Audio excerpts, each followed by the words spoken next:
News دیکھنے والے تمام ناظرین کو آپ کے میزبان علی ذاکر کی جانب سے السلام علیکم۔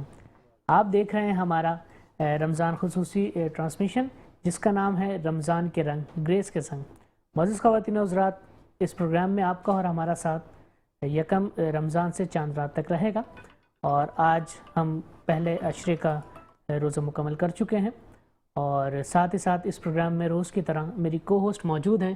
میٹرو ون دیکھنے والے تمام ناظرین کو اور اسٹوڈیوز میں موجود تمام حاضرین کو ربیع عادل خان کا السلام علیکم۔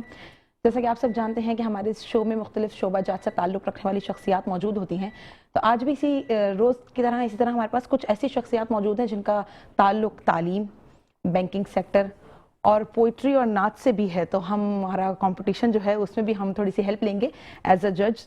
تو سب سے پہلے میں تعارف کروانا چاہوں گی محمد اسلم ثاقب صاحب کا، جو کہ assistant director of state bank سے تعلق ہے، جن کا اس کے علاوہ MBA LLB اور بینکنگ ڈپلوماز اور مختلف ڈگریز آپ نے حاصل کی ہیں۔ سر، آپ کو بہت بہت خوش آمدید پروگرام میں۔ اسی کے ساتھ میں ارشد ناز صاحب کا بھی انٹروڈکشن کرانا چاہوں گی، جو کہ گزشتہ 38 سالوں سے ماہر تعلیم ہیں۔ ایجوکیشن کے شعبے میں انہوں نے بہت ساری خدمات سر انجام دی ہیں، جو ہم سر کے ہی منہ زبانی سنیں گے۔ سر، آپ کو بھی بہت بہت خوش آمدید پروگرام میں۔ اور ہمارے ساتھ ثاقب صاحب بھی شہاب صاحب بھی موجود ہیں۔ سر، آپ کو بھی بہت بہت خوش آمدید۔ جی تو سر، ہم چلتے ہیں اپنے کچھ سوالات کی جانب۔ میں ڈاکٹر ارشد ناز سے سوال کرنا چاہوں گا، پوچھنا چاہوں گا۔ سر، ایک بہت لمبے عرصے سے آپ تعلیم کے لیے بھی کام کر رہے ہیں، آپ ہیلتھ پر بھی کام کر رہے ہیں، تو ان سب چیزوں میں ایک ساتھ ان سب چیزوں کو لے کر چلنا ہے، اتنے عرصے سے اور کامیابی کے ساتھ لے کر چلنا، اپنے کچھ جرنی کے حوالے سے بتائیے گا، کس طرح اسٹارٹ کیا اور اب تک ان سب چیزوں کو ایک ساتھ کس طرح لے کے چل رہے ہیں؟ سب سے پہلے تو میٹرو ٹی وی کا شکریہ، سلیم صاحب کا شکریہ، جنہوں نے آج مجھے مدعو کیا اور سب سے ملنے کا موقع فراہم کیا۔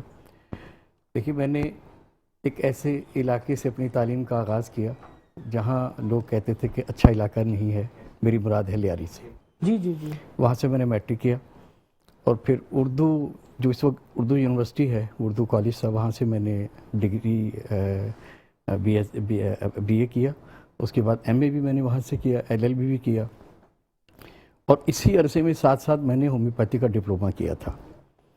اور اس ڈپلومے کو جیسے ہی میں نے کمپلیٹ کیا تو ہماری اردو یونیورسٹی کے جو اس وقت کالج تھا تو پرنسپل تھے پروفیسر خلیل اللہ صاحب، انہوں نے میرا کالج میں ایز اے میڈیکل آفیسر تقرر کر دیا۔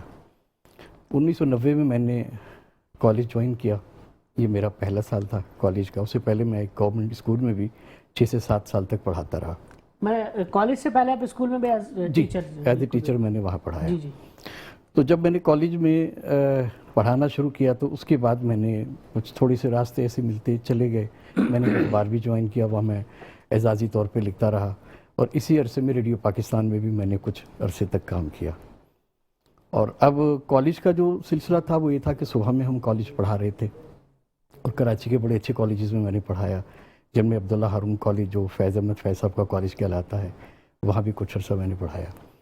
اور شام کے وقت میں چونکہ ہم فارغ ہوتے تھے تو بہت شوق تھا، وہ پھر میں نے ہومیوپیتھک چونکہ ڈپلومہ کیا تھا تو اس کو باقاعدہ میں نے پھر پریکٹس کے لیے جوائن کیا۔ ڈاکٹر صاحب، ہم جب بات کرتے ہیں ہومیوپیتھک اور ایلوپیتھک کے درمیان میں، تو زیادہ تر لوگ پریفر کرتے ہیں جلد ٹھیک ہونے کو، انسٹنٹ ریزلٹس کو۔ آپ کیا کہنا چاہیں گی کہ کیا ہومیوپیتھک کی جو ادویات ہیں وہ زیادہ بہتر ہیں انسانی صحت کے لیے، اور وہ کیا مؤثر ہیں کہ وہ کوئی بھی ایسی بیماری جو ایلوپیتھک سے ٹھیک ہو سکتی ہے، کیا وہی سیم بیماری ہومیوپیتھک سے بھی ٹھیک ہو سکتی ہے؟ دیکھیے، پہلے تو یہ ہے کہ طریقہ علاج کوئی بھی ہو، وہ کوئی بھی غلط یا برا نہیں ہے۔ ٹھیک ہے۔ اب ہماری مرضی ہے کہ ہم کس پہ ڈیپینڈ کرتے ہیں، کس پہ ہمارا یقین ہے۔ ویسے تو طب بھی ہے، لوگ طب کو آج بھی بہت پسند کرتے ہیں، حکمت، اور کامیابی کے ساتھ لوگ اپنا علاج کرتے بھی ہیں، اور جو علاج کرنے والے ہیں وہ بھی کامیاب ہیں۔ اسی طرح ایلوپیتھک میں کچھ چیزیں ایسی ہیں کہ جو کسی اور دسترت میں نہیں آتی ہیں، مثلا سرجری ہے، بہت ایمرجنسی ہے، تو وہاں ہومیوپیتھک شاید اتنا کام نہیں کرتی ہے جتنا ایلوپیتھک کرتی ہے۔ اور رہ گئی ہومیوپیتھک کی بات، جس طرح آپ نے کہا کہ جس طرح اس میں علاج ہوتا ہے، کیا ہومیوپیتھک میں بھی ایسا علاج ہوتا ہے؟ بالکل ہوتا ہے، صرف طریقہ علاج کا فرق ہے، میڈیسن کا فرق ہے، اس کے فلسفے میں فرق ہے، ہماری ہومیوپیتھک کے فلسفے میں فرق ہے۔ اور جہاں بات ہے جلدی ٹھیک ہونے والی، تو چونکہ وہاں اینٹی بائیوٹک اور پھر اس پہ جو ریسرچ ہوئی ہے وہ شاید ہومیوپیتھک پہ اتنی ریسرچ نہیں ہوئی. اگر ہوئی بھی ہوگی تو دوسرے ملک جس طرح جرمن میں بہت زیادہ اس پہ کام ہوتا ہے, امریکہ میں بہت کام ہوا, فرانس میں بہت کام ہوا. جرمنی میں زیادہ تر دیکھتا ہوں کہ جرمنی میں جو ہے ہومیوپیتھک پر بہت زیادہ ہم نے سنا ہے کہ وہاں کام ہوتا ہے. ہومیوپیتھی کے جو بانی تھے ڈاکٹر سیموئل ہانیمن, ان کی پیدائش جرمنی میں ہوئی تھی, اور انہوں نے سارا کام وہاں جرمنی میں کیا. لیکن ہمارے ملک میں جو ہے پاکستان میں ہومیوپیتھک پہ سرکاری سطح پہ کوئی کام نہیں ہوا, کوئی ریسرچ نہیں ہوئی. اور آج بھی اتنے سارے ڈاکٹرز موجود ہیں لیکن گورنمنٹ کا کوئی بھی ہومیوپیتھک کالج نہیں ہے.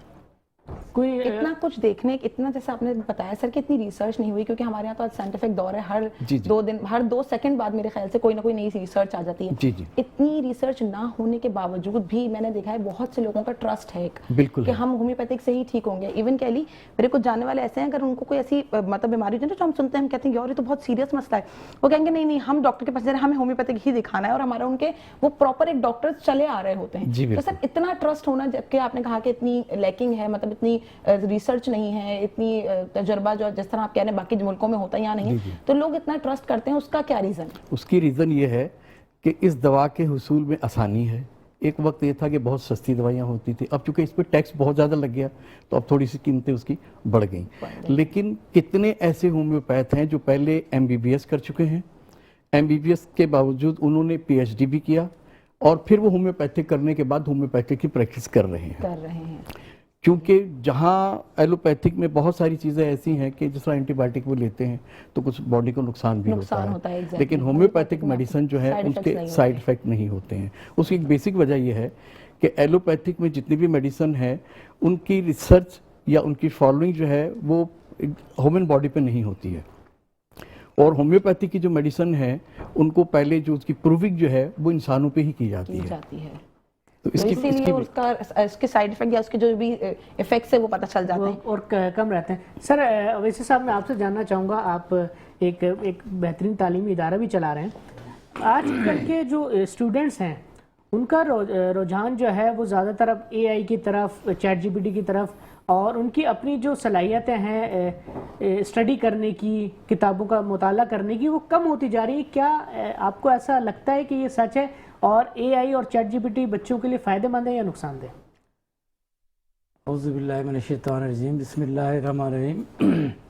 میں میٹرو ون کا شکر ادا کرتا ہوں کہ آپ نے ہمیں مدعو کیا, اور تعارف کے حوالے سے میں خود ہی آپ کو تعارف کرا دوں کہ میں ایڈوکیٹ ہوں ہائی کورٹ کا. جی سر بالکل. اور میری ایجوکیشن ماس کمیونیکیشن میں میری ماسٹر بھی ہے, اور BEd بھی ہے, اور اس کے علاوہ DHMS سر کی میں نے باتیں سنی, میں نے بھی کر رکھا ہے, اور اس میں بھی نو ہاؤ ہے. بالکل ہاں, کچھ ایڈ کرنا چاہتا ہم ضرور سنیں گے. اس کے علاوہ میرا جو آج کل مین وہ ہے اپنی all Sindh private schools and college association کے پیٹرن کے حوالے سے مجھے سلیم صاحب نے مدعو کیا ہے, اور سلیم صاحب ہمارے سینئر وائس چیئرمین بھی ہیں, بہت ایکٹیو ہیں. میں ایسوسیشن کے حوالے سے بھی آپ کو کچھ بتاؤں گا کہ کیا کر رہی ہے, کیا کرنے جا رہی ہے, یا اس کا ٹری کیسا ہے.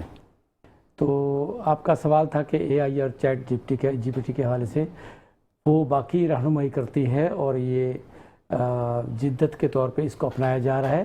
اور ہماری ایسوسیشن نے 3 دن کا یہ AI پروگرام پورے پاکستان میں کرایا ہے حال ہی میں, اور اس میں بچوں کو, ٹیچروں کو یہ بتایا گیا ہے کہ آپ AI سے ہیلپ لے کے اپنی کلاس سیٹنگ اور لیسن پلاننگ کو کیسے بہتر کر سکتے ہیں. تو یہ 2500 اساتذہ نے پورے پاکستان سے 3 دن کی ٹریننگ کی ہے, اور ان کو سرٹیفکیٹ بھی دیے گئے ہیں.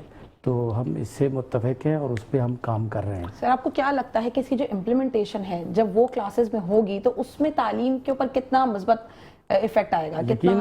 یقیناً آ رہا ہے, آتا جائے گا, کیونکہ ہم پاکستان میں ابھی اس کی طرف توجہ دی جا رہی ہے, تو ہم بھی اس میں اپنا رول پلے کر رہے ہیں. آپ لوگ کیونکہ ظاہر سی بات ہے آپ لوگوں نے ماشاءاللہ سے ایک عرصہ گزارا ہے, خود بھی پڑھا ہے, پھر آپ نے وہ دور بھی دیکھا جب آپ کے سامنے لوگوں نے پڑھایا, اور اب ماشاءاللہ آپ لوگ ایسی پوزیشنز پہ موجود ہیں جہاں پر آپ لوگ یہ چیزیں کروا رہے ہیں. تو آپ کو کیا لگتا ہے کیا ڈفرینس ہے کتابی تعلیم میں اور یہ جدیدی یعنی مصنوعی ذہانت والی جو تعلیم ہے اس میں آپ کو کس طرح, کیا آپ کے لیے کیا پازیٹیوٹی ہے, کیا نیگیٹیوٹی ہے کہ نہیں یہ چیز ہونی چاہیے یا یہ چیز نہیں ہونی چاہیے, اس کے ہونے سے اتنا مثبت اثر ہے یا نہیں؟ جی وہ ایسا ہے کہ جو روایتی طور پر سر آپ کا جواب ہم ایک بریک کے بعد ضرور اس پروگرام میں شامل کریں گے. معزز خواتین حضرات, یہاں ہوا ہے وقت ایک چھوٹے سے بریک کا, کہیں جائیے گا مت, ملتے ہیں ایک چھوٹے سے بریک کے بعد.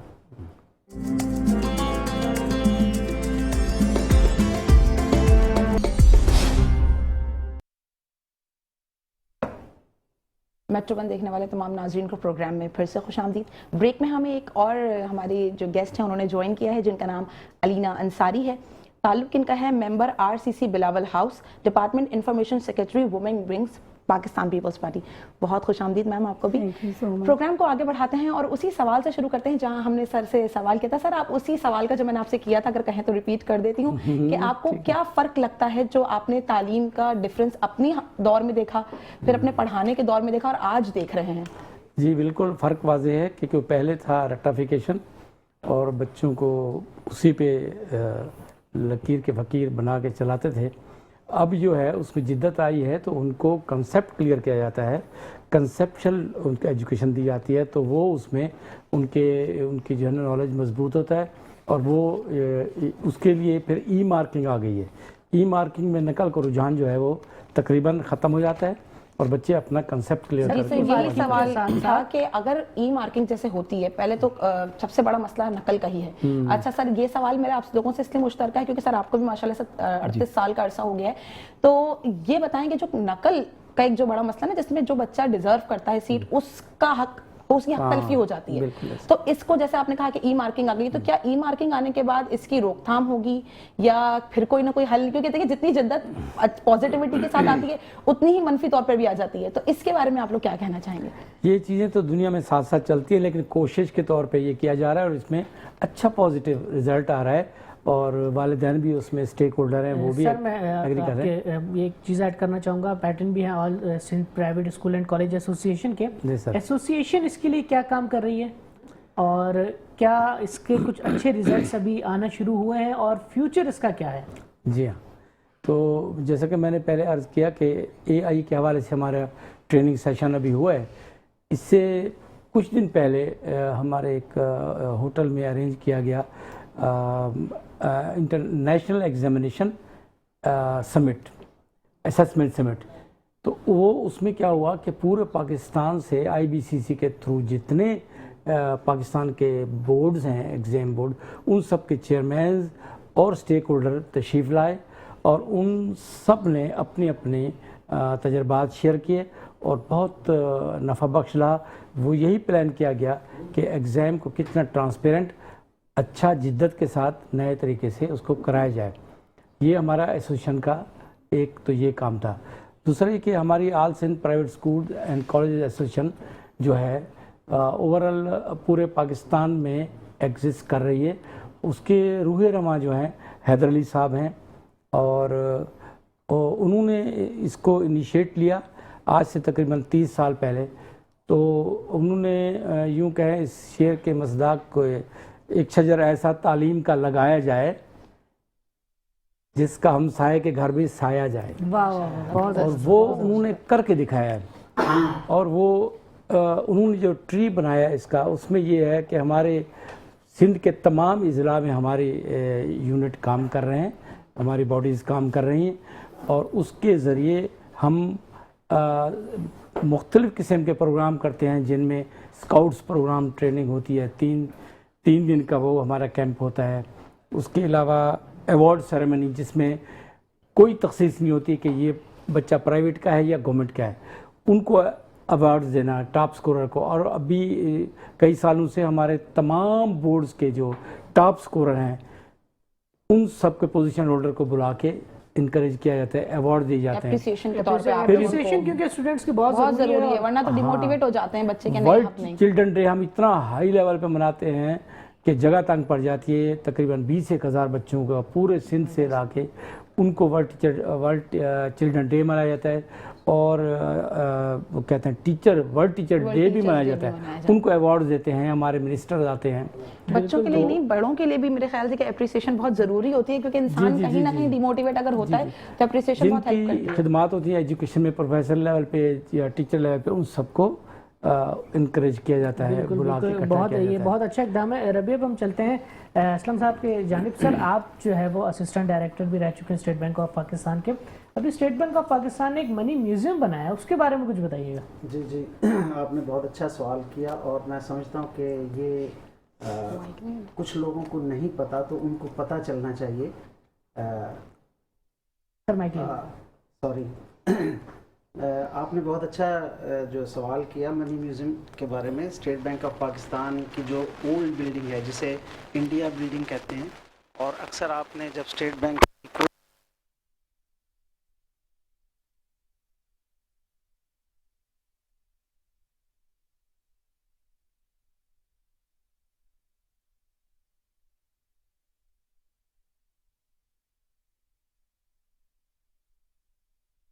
بالکل، ہم تھوڑا سا ٹیکنیکل ایشو ہے سر، آپ کے طرف دوبارہ آتے ہیں.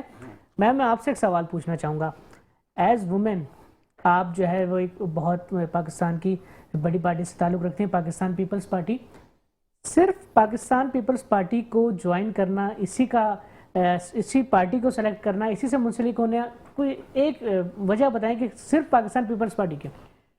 پاکستان پیپلز پارٹی ایک تو عورتوں کی پارٹی ہے اور پاکستان کی سب سے بڑی جمہوری پارٹی، اور اس پارٹی کی قربانیاں پاکستان کے لیے سب سے زیادہ ہیں. سب سے زیادہ شہداء آپ کو اس پارٹی میں ملیں گے. اور ذوالفقار علی بھٹو صاحب کی اگر ہم بات کریں، جو پائنیئر پاکستان پیپلز پارٹی کے تھے اور ہیں، تو انہوں نے جو ہے وہ پاکستان کو ایک سسٹم دیا، پاکستان کا پورا ایک انفراسٹرکچر بنایا، ہمیں آئیڈینٹی دی، NIC دیے، عورتوں کو جو ہے وہ ووٹ کا حق حاصل نہیں تھا وہ دیا، مزدوروں کو ان کے حق دیے. حج کا جو ہے وہ فرسٹ ٹائم انہوں نے جو ہے وہ حج کا سسٹم متعارف کرایا. پاسپورٹ انہیں تو پاکستان کے جو بیسکس، ایک کوئی گھر ہے اس کی بلڈنگ تو کھڑی ہو گئی، پر اندر سارا انفراسٹرکچر دینا وہ پاکستان پیپلز پارٹی ہی نے جو ہے وہ دیا. اور پاکستان پیپلز پارٹی کی اس ملک کے لیے قربانی ہے. اور سب سے اہم چیز کہ یہاں پہ عورتوں کو بہت عزت دی جاتی ہے، امپاورڈ ہیں عورتیں، اور عورتوں کو ایک اسپیس دی جاتی ہے کہ آپ آئیں. اور یہی نہیں ہے کہ آپ صرف ایلیٹ کلاس کی یا بہت بڑے لیول پہ آ رہی ہوں، ہر گراس روٹ لیول کی خاتون بھی جو ہے وہ پارلیمنٹیرین بھی بنی، ابھی بھی جو ہے وہ اسمبلیز میں ہیں. تو یہ پارٹی کی خصوصیات ہیں جو اس کو ممتاز کرتی ہیں دوسری پارٹی سے. بالکل میم، آپ کو ایک عرصہ ہوا منسلک ہوئے پاکستان پیپلز پارٹی سے. جو نئی خواتین ہیں، جو ان کے لیے کیا کہنا چاہیں گی کہ خواتین کو جو کوئی بھی سیاسی پارٹی ہے اسے جوائن کرنا چاہیے، اس میں شمولیت کیونکہ پالیٹکس میں آنے سے پہلے لوگوں کو بہت ڈر ہوتا ہے کہ نہیں ایسا نہیں ہے، یا جو رومرز ہم سنتے آئیں، تو اس سے ریلیٹڈ پھر آپ کیا ایسا میسج دینا چاہیں گے کہ خواتین کو جو اگر جوائن کرنا چاہیں، جن کا جذبہ ہو، تو وہ کیا کریں؟ وہ ضرور کریں، کیونکہ پولیٹیکل پارٹی کا ورکر بننا یا کسی پولیٹیکل پارٹی کو جوائن کرنا، آپ عوام کی خدمت کر رہے ہوتے ہیں. اس کے اندر جو لوگ سوشل ورک یا عوام کے لیے کچھ کرنا چاہتے ہیں وہ ضرور آئیں. اور اب اپروچ چینج ہے. اگر ہم 20 سے 25 سال پہلے کی بات کریں تو خواتین کے لیے بڑے ٹیبوز تھے، گھر سے نکلنا ہی مشکل تھا. تو ابھی جو ہے وہ کافی سوشل میڈیا نے بھی بڑا امپورٹنٹ رول پلے کیا. پھر پولیٹیکل پارٹیز نے بھی جو ہے وہ خواتین کو جو ہے وہ عزت دی، پارٹیسپیشن دی، ان کا کوٹا رکھا، اور ان کو جو ہے وہ انکریج کیا کہ وہ آئیں پولیٹیکل پارٹیز میں. اور بہت عزت ہے اس کے اندر، اور آپ اپنا ایک مقام بناتے ہیں، بڑے اسٹرانگ لیول پہ ہوتے ہیں خواتین. اور بلکہ جو آپ کہیں کہ یوتھ کافی جو ہے وہ انٹرسٹڈ ہے، آتے ہیں اور جوائن وہ کر رہے ہیں. تو اس میں یہ کہ آپ اپنی پارٹی سے ایک تو پہچانے جاتے ہیں، اپنی ایک پہچان بناتے ہیں، اور آپ امپاور ہوتے ہیں. کیونکہ عورت کا اس معاشرے میں چاہے کوئی سا بھی معاشرہ، امپاور ہونا جو ہے بہت ضروری ہے، وہ بہت ضروری ہے. چاہے وہ اپنے گھر میں ہوں، گھر سے باہر ہوں، تو امپاورمنٹ جو ہے وہ پولیٹیکل پارٹیز میرا خیال ہے کہ دیتے ہیں. تو ابھی جس طرح وومن امپاورمنٹ کی بات کریں، ابھی کیا کام ہو رہا ہے وومن امپاورمنٹ پر، اور کس طرح لوگ آ رہے ہیں، اور کیا خواتین کے لیے پاکستان پیپلز پارٹی کا جو آپ ڈپٹی انفارمیشن سیکرٹری بھی ہیں وومن ونگ کی، تو اس پر کیا کام ہو رہا ہے وومن امپاورمنٹ کے لیے؟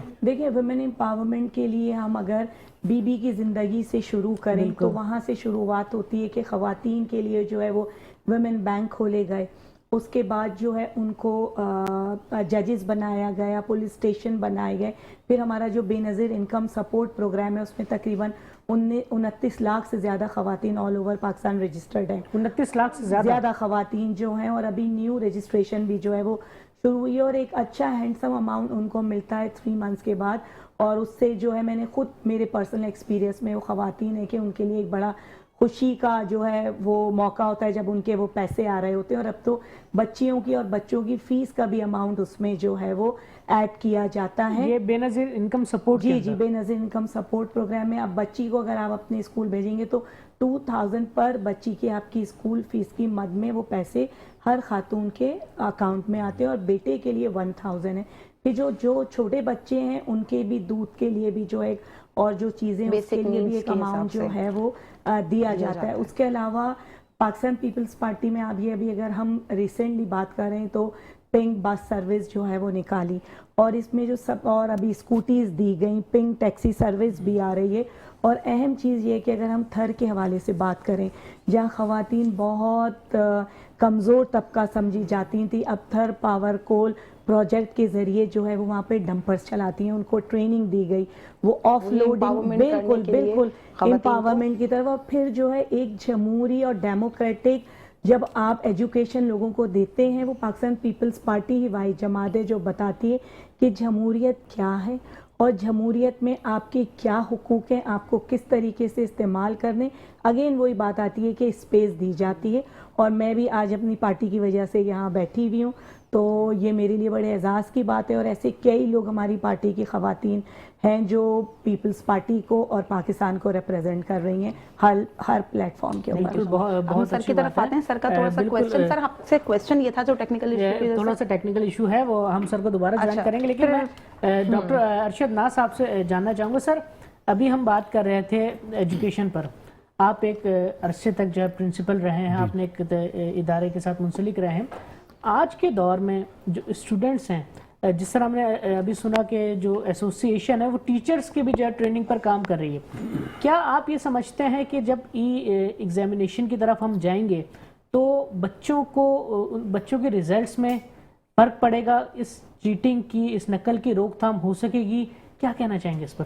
دیکھیے بہت احسن قدم ہے, اور موجودہ حکومت نے اس لیے بڑا کام کیا ہے. یہ صوبائی سطح پہ بھی ہو رہا ہے اور قومی سطح پہ بھی ہو رہا ہے, اور میں سمجھتا ہوں کچھ دیر ہو گئی, اس کو بہت پہلے ہو جانا چاہیے. دیر آئے درست ہے.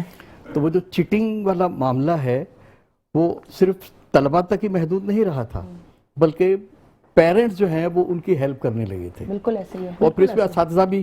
اچھا بچے تو چلیں, پھر بھی وہ بکس رکھ کے چیٹنگ کرنا, یہ تو چلیں ہم سمجھ آتے ہیں کہ اے آئی کے دور میں اب آپ جب ڈیجیٹلی پیپرز دیں گے تو وہ تو آپ فوراً پکڑے جائیں گے کہ یہ ہو رہا ہے. اب پیرنٹس جب بچے نہیں پڑھتے, پیرنٹس دیکھتے ہیں کہ بھئی ہمارا بچہ ایسے ہی مارکس لے رہا ہے, اور بچے پیرنٹس کے پھر پیچھے بھی پڑ جاتے ہیں بہت زیادہ کہ نہیں آپ کریں, پھر وہ فورس کرنا, پھر وہ پیسے دے کے پاس کرنا, تو وہ بھی ایک بہت زیادہ, یہاں تو پیرنٹس کو منع کرنا چاہیے بچوں کو وہاں اس لیکن وہ ہیلپ کرتے تھے کہ ہیلپ کرتے تھے. بالکل. پھر ٹیچرز کا انکلوڈ ہو جانا, اس میں وہ بچہ جو ڈیزرو کر رہا ہے وہ سیٹ, اس کے ساتھ حق تلفی ہوتی ہے, تو پھر اس چیز کو کیسے ٹیکل کیا جائے گا؟ بس یہ جو نیا سسٹم آیا ہے ای کامرس کے تھرو آیا ہے, یہ بہت اچھا ہے. یہ ایگزامینیشن جو ہے اس سے یہ ہے کہ وہ نقل کا رجحان جو ہے وہ ختم ہو جائے گا, اور بچہ جو ہے وہ اپنے پڑھنے کو ترجیح دے گا. کچھ عرصہ ایسا تھا کہ ہم جب پڑھتے تھے تو سر نے اس زمانے میں پڑھا ہوگا, تو ہم ایک ایک کتاب ڈھونڈتے تھے کہ کہیں کوئی ایسی کتاب مل جائے جس سے ہم بہتر سے بہتر اپنے نوٹس تیار کر سکیں. ایک وقت پھر بعد میں ایسا آیا کہ وہ رجحان ختم ہوتا چلا گیا, دوسروں سے مانگتے تھے, آپ نے ایک سوال تیار کیا مجھے دو, میں نے ایک سوال کیا وہ دے دو. یعنی جس طرح آپ نے فرمایا کہ رٹافیکیشن, تو وہ سسٹم بھی تھا, اب وہ ختم ہوتا چلا جائے گا. بچے کے اندر اپنی جو صلاحیتیں ہیں وہ بھی اجاگر ہوں گی, اور وہ کچھ حاصل کرنے کے لیے محنت کرے گا, تگودو کرے گا.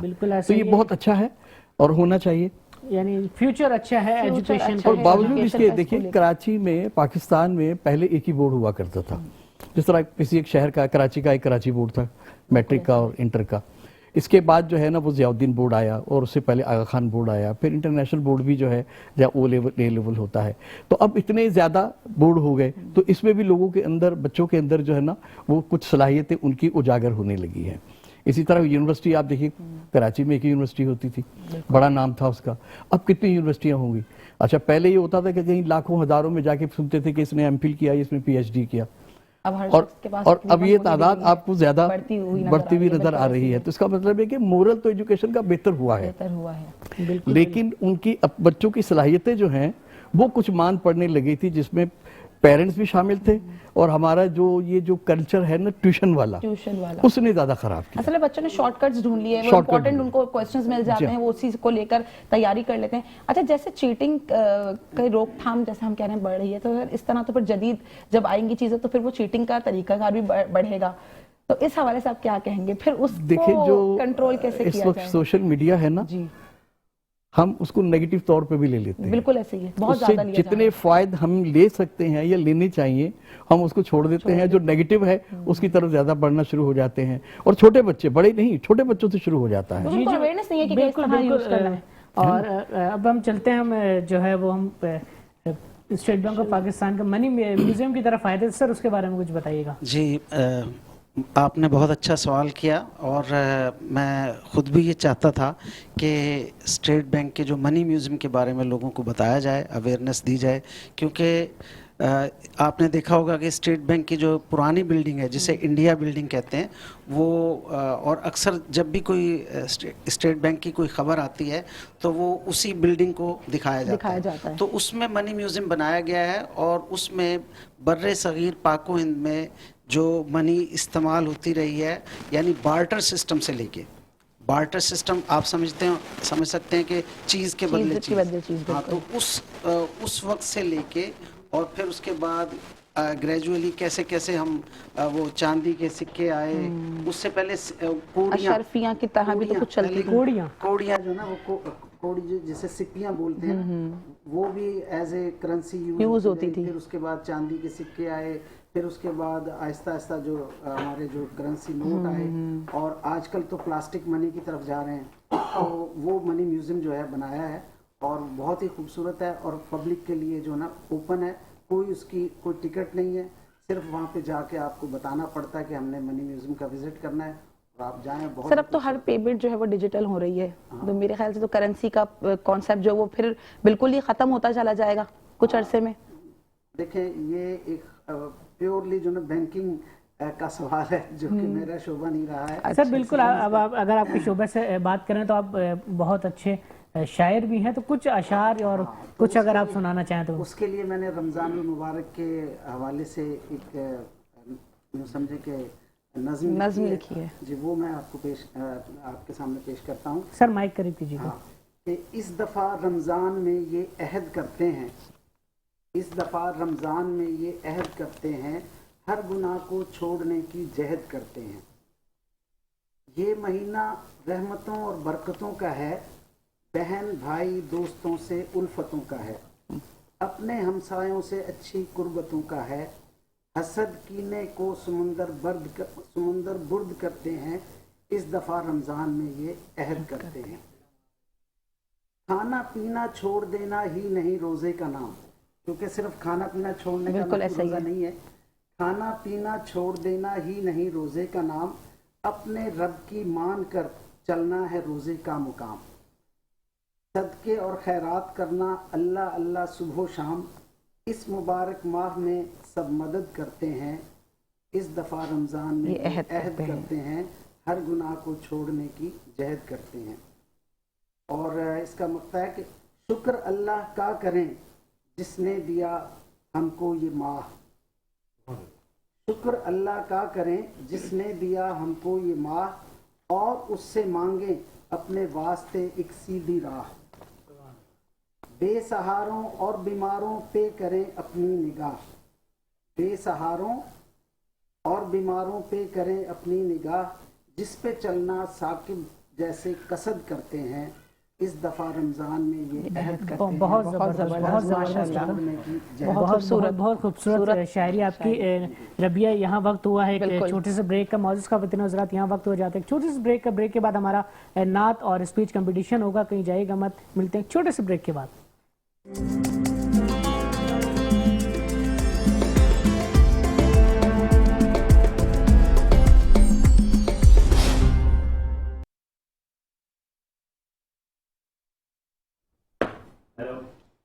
میٹرو ون دیکھنے والے تمام ناظرین کو پروگرام میں پھر سے خوش آمدید. ہمیں ہمارے ججز نے پروگرام میں جوائن کیا ہے، تو پروگرام کو آگے بڑھانے سے پہلے ان کا انٹروڈکشن کرا دیتے ہیں. انیس میرانی صاحب اور فرحان بلدوی صاحب دونوں یہاں موجود ہیں، اور وقت ضائع کیے بغیر، کیونکہ ہمارے پاس وقت بہت کم ہے، ہم اپنے نعت کے مقابلے کی طرف چلتے ہیں، جس میں ہمارے پاس سب سے پہلے ہیں عروا دی گریسفل گرامر ہائی اسکول سے. بیٹا آپ ڈیسک پر آ جائیے اور آپ کے پاس 2 منٹ کا وقت ہے اپنی نعت پیش کرنے کے لیے. تمنا مدتوں سے ہے جمال مصطفیٰ دیکھوں، تمنا مدتوں سے ہے جمال مصطفیٰ دیکھوں، امام الانبیاء دیکھوں، حبیب کبریا دیکھوں، وہ جن کے دم قدم سے صبح نے بھی روشنی پائی، وہ جن کے دم قدم سے صبح نے بھی روشنی پائی، منور کر دیا جس نے فضا وہ رہنما دیکھوں، امام الانبیاء دیکھوں، حبیب کبریا دیکھوں، وہ مبدا خلق عالم کا درود ان پر سلام ان پر، وہ مبدا خلق عالم کا درود ان پر سلام ان پر، میرے مولا یہ موقع دے کہ ختم الانبیاء دیکھوں، امام الانبیاء دیکھوں، حبیب کبریا دیکھوں، امام الانبیاء دیکھوں، حبیب کبریا دیکھوں. ماشاءاللہ، جزاک اللہ، بہت ہی خوبصورت آواز میں آپ نے نعت پیش کی. ہماری آخری پارٹیسپنٹ ہیں ازاشتہ دا ٹرینرز اسکول سے. بیٹا آپ کے پاس بھی 2 منٹ کا وقت ہے، ڈیسک پہ آ جائیے، شروع کیجیے. میری جانب بھی ہو ایک نگاہ کرم، اے شفیع الورا خاتم الانبیاء، آپ نور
اسی کے ساتھ ہم اپنے تقریر کے مقابلے کی طرف بڑھتے ہیں کیونکہ ٹائم ہم پہ ذرا شارٹ ہے.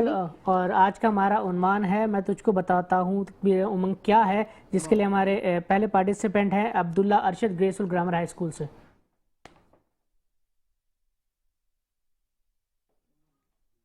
عروج آدم خاکی سے انجم سہمے جاتے ہیں کہ ٹوٹا ہوا تارا مہ کامل نہ بن جائے. میں آج ایک ایسے موضوع پر بات کرنے آیا ہوں جس موضوع پر بات کرنے کے لیے ایک ہمت، ایک حوصلہ درکار ہے، اور آج میں اسی ہمت اور حوصلے کو مجتمع کرنے کی کوشش کروں گا.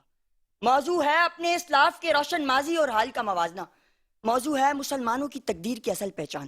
موضوع ہے گردش ایام کے ڈگمگاتے ہوئے مسلم امت کے کمزور قدم. موضوع ہے مسلمانوں کے خوفناک اور تابناک دور حکومت کے خوشنما مناظر. موضوع ہے تقدیر امم کا اصل مفہوم کیا ہے. ایک پل کو میری نگاہ عصر حاضر کے ایسے مناظر دیکھتی ہے جہاں مسلم امت امنگوں، خواہشوں، ارادوں اور حوصلوں کے ساتھ اپنی منزل کی طرف دواں دوا تھے. جب اعلان ہو رہا تھا کہ آؤ اور حیات کی پاکیزگی، کامیابی اور روح کا اصل مطلب سمجھو. جب تاریخ کے اوراق اپنے وسیع دامن میں ان اعلیٰ کردار کے حامل مسلمانوں کے تاریخ ساز کارناموں کو سمیٹ رہے تھے، لیکن افسوس ہم نے قرآن و سنت کو پس پوچھ ڈال دیا. نبی والا تقدیر امم سے مراد تو وہ نوجوان جس کی جبی پر سجدوں کا نور ہو. تقدیر امم سے مراد وہ نوجوان جو دنیا کی رنگینیوں میں کھونے کے بجائے مسلح پر خدا سے راز و نیاز کرے. تقدیر امم سے مراد وہ نوجوان جس کی جبی پر سجدوں کا نور ہو. نبی والا تقدیر دعا مانگنے سے نہیں بدلتی. تقدیر تو اس وقت بدلتی ہے جب نوجوان اپنی خودی کو پہچان کر میدان عمل میں نکلتا ہے. ارے وہ نوجوان جس کا مقصد نوکری یا ڈگری حاصل کرنا نہ ہو، جس کا مقصد نظام مصطفیٰ کا نفاذ ہو. وہ نوجوان جو باطل کے سامنے سیسا پلائی ہوئی دیوار بن جائے. اس لیے کیونکہ تقدیر کے قدموں پر سر رکھ کر پڑے رہنا، جی ہاں، تقدیر کے قدموں پر سر رکھ کر پڑے رہنا تائید ستم گر ہے، چپ رہ کر سماتوں کو بہت. سیکنڈ پارٹیسپینٹ ہیں، ان کا تعلق ہے پٹیل اسکول سے اور نام ہے ان کا ردا زینب. جی ردا، آپ کے پاس بھی 2 منٹ ہے. نہیں ہے قوم کی تقدیر کسی کاغذ کی تحریر، نہ قسمت کے ستاروں میں لکھی جاتی ہے تصویر. بدل دیتی ہے دنیا کو جوانوں کی ذرا ہمت، اگر بیدار ہو جائیں تو بن جاتی ہے تقدیر. سرجالی وقار، آج میں آپ کے سامنے ایک صدا لے کر آئی ہوں. وہ صدا جو صدیوں سے گونج رہی ہے، وہ صدا جو غلام قوموں کو جگاتی ہے، سوئی ہوئی ملتوں کو ہلاتی ہے اور تاریخ کے دہارے کا رخ اپنی طرف موڑ لیتی ہے. آج میں آپ کو بتانے آئی ہوں کہ تقدیر امم کیا ہے. سرجالی وقار، تقدیر آسمان سے نہیں اتاری جاتی، تقدیر خوابوں میں نہیں لکھی جاتی، بلکہ تقدیر لکھی جاتی ہے عزم سے، قربانی سے، کردار سے اور ایمان کی طاقت سے. قرآن اعلان کرتا ہے کہ بے شک اللہ اس قوم کی حالت تب تک نہیں بدلتا جب تک وہ اپنی حالت خود نہ بدلے. سرجالی وقار، تاریخ گواہ ہے کہ غزوہ بدر میں 313 مسلمان ہزاروں پر غالب آئے کیونکہ ان کے دل میں ایمان کی آگ تھی. تاریخ گواہ ہے کہ 17 سالہ نوجوان محمد بن قاسم جب میدان میں اترا تو دنیا نے دیکھا کہ جوانی کا عزم سلطنتوں کو بدل دیتا ہے. تاریخ گواہ ہے کہ جب برزخی کے مسلمان مایوسی کے اندھیرے میں ڈوبے ہوئے تھے تو ایک مرد درویش کی آواز آئی، خودی کو کر بلند اتنا کہ ہر تقدیر سے پہلے خدا بندے سے خود پوچھے، بتا تیری رضا کیا ہے. سرجالی وقار، تاریخ گواہ ہے کہ ایک وکیل جس کے ہاتھ میں نہ تلوار تھی نہ فوج، لیکن ارادہ فولاد سے بھی زیادہ طاقتور، ایمان، اتحاد اور تنظیم کا نعرہ لگایا. اور پھر دنیا نے دیکھا کہ 1947 میں ایک نیا ملک پاکستان وجود میں آیا. غلامی میں کام آتی ہے نہ شمشیریں نہ تدبیریں، جو ہو ذوق یقین پہ ڈانٹ تو کٹی جاتی ہیں زنجیریں. اپنی نظر کو بلند رکھ، اپنے دل کو جاگتا رکھ. تقدیر امم خواب نہیں عمل سے لکھی جاتی ہے. قومیں دولت سے نہیں بنتی، قومیں کردار سے بنتی ہیں. قومیں شکایات سے نہیں بنتی، قومیں قربانی سے بنتی ہیں. شکریہ. اسی کے ساتھ ہم ریزلٹس کی جانب چلیں گے. سرفرحان اور سر انیس، آپ لوگ بتا دیں کہ کون سا اس وقت آج ہمارے ساتھ جو اگلے راؤنڈ کے لیے فاتح ہیں نعت میں، وہ ہیں عروبہ.